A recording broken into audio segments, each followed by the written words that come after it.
9 కోసాను చూడండి. ఇవి 3 డేస్ అలా ఉంచేస్తే రెడ్ కలర్ అయిపోతాయి. 4th డే తినొచ్చు అనమాట. చాలా స్వీట్గా ఉంటుంది, లైట్ పులుపు తగులుతుంది అంతేనండి. చాలా టేస్టీగా ఉన్నాయి. నెక్స్ట్ ఇంకొక హార్వెస్ట్ 3 డేస్లో చేసి మీకు వీడియో పెడతాను, ఓకేనా?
ఇక్కడ చూసారా, 3 డేస్కి హార్వెస్ట్ చేస్తున్నానండి. కరెక్ట్గా 3 డేస్కి కాయలు పండుతున్నాయి. ఇలా ఉన్నప్పుడు తీసేసేయాలి. అవి రాలి పడిపోకుండా ఉంటాయి. ఇక్కడ చూడండి, రాలి పడిపోయింది కాయ.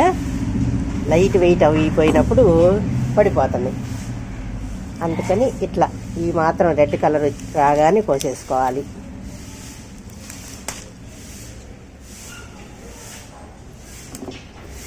కంటిన్యూగా హార్వెస్ట్ చేసి చూపిద్దామనే ఉద్దేశంతో చూపిస్తున్నాను చూడండి.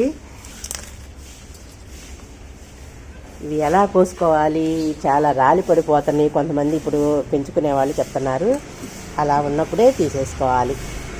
3 డేస్ లోపల పెట్టాలండి.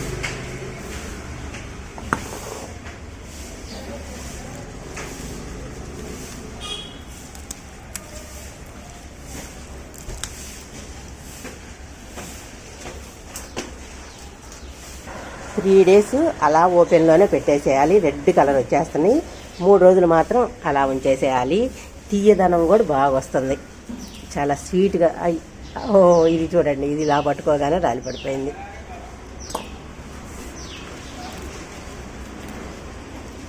రెడ్ కలర్ వచ్చి కొంచెం లైట్ ఎల్లో కలర్ రాగానే రాలి పడిపోతున్నాయి అన్నమాట. ఇది చాలామందికి తెలియక అలా వదిలేస్తున్నారు, అన్నీ రాలి పడిపోతున్నాయండి మా కాయలు అని చెప్తున్నారు. ఇదిగోండి ఇలా ఇది ఉంచేసేయచ్చు.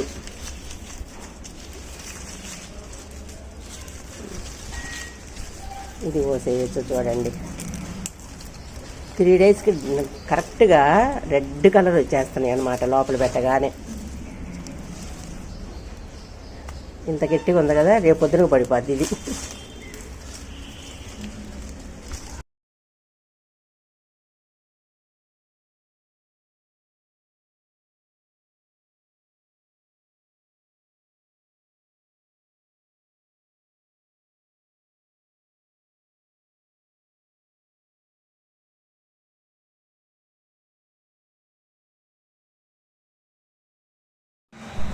ఫ్యాషన్ ఫ్రూట్స్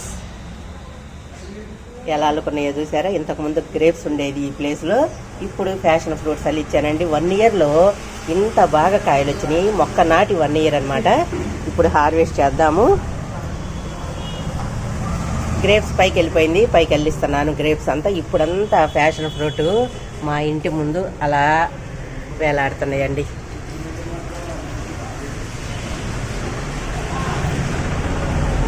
అదంతా ఆ సైడ్ అంతా వెళ్ళిపోయింది. చుట్టూతా అల్లిచ్చాను. నెక్స్ట్ ఇయర్కి బాగా కాయలు కాపించుకోవచ్చు.